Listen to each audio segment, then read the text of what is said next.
We're going to have a go at refurbing this tiny little piece of chrome here, which sits on the tonneau cover. That's the metal bit that the soft top sits underneath, and this is the bit that sits between the two L-shaped bits of chrome. And what happens is, what's supposed to be on the back of there is two 3mm studs, which that sits on the car, and then you put two nuts on there. But what tends to happen is these shear off, they go rusty and they shear off. So the first thing we're going to do is take off that little bit of foam. The thing you'll see when you take that foam off is the part number 1077580141. Now the first thing I'm going to do is I'm going to try and grind down those broken off studs there using a cheap and cheerful carbide burr. This set I think was about £6.60 from eBay, and we're going to use this flat-headed one here, and we're just going to use this bench drill and see if we can grind that down. The plan being that if we can grind that down and grind a groove, we may be able to glue a 3mm screw into there, thus saving ourselves £140 from Mercedes, or about £80 from the SL shop for a new one. Okay, so we've got the chrome clamped in here. We're going to use a bench drill just to see if we can slowly grind that down.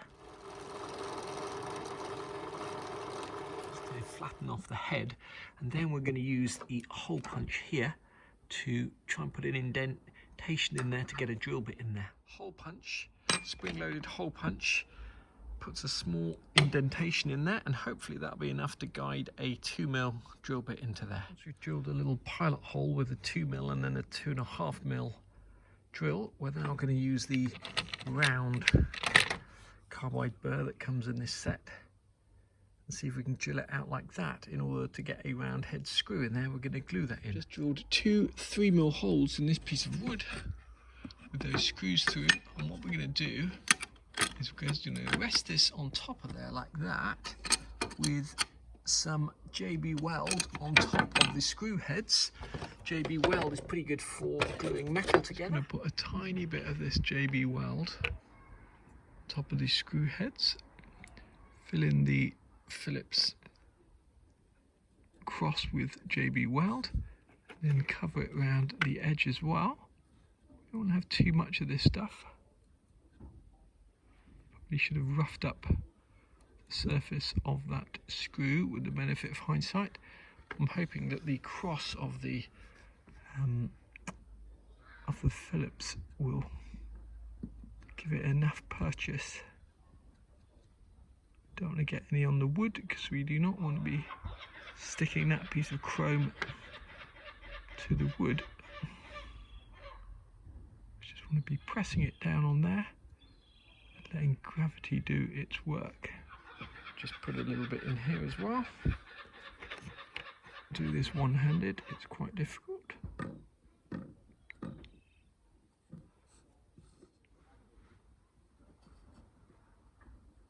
Okay, and we should just be able to put that on top.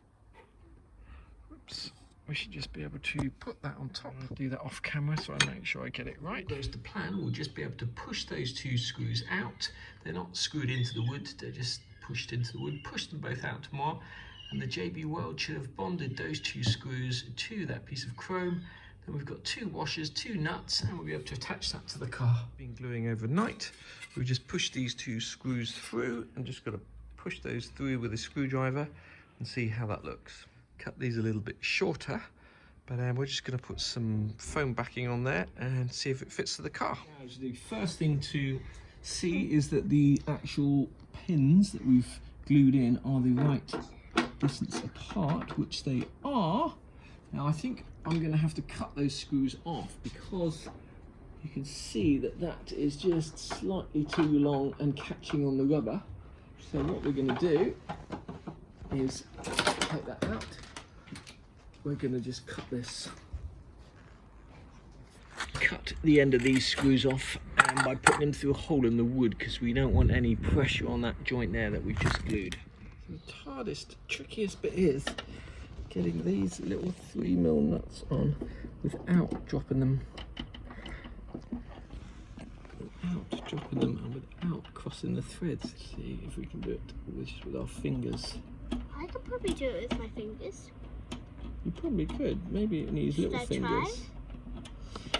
It helps have really small hands when you're doing this job. Yes. And child helpers. Cool. Did you get it? The question is how we cut those short enough so that they don't catch on this rubber. I feel like that's almost the last missing piece in a jigsaw puzzle.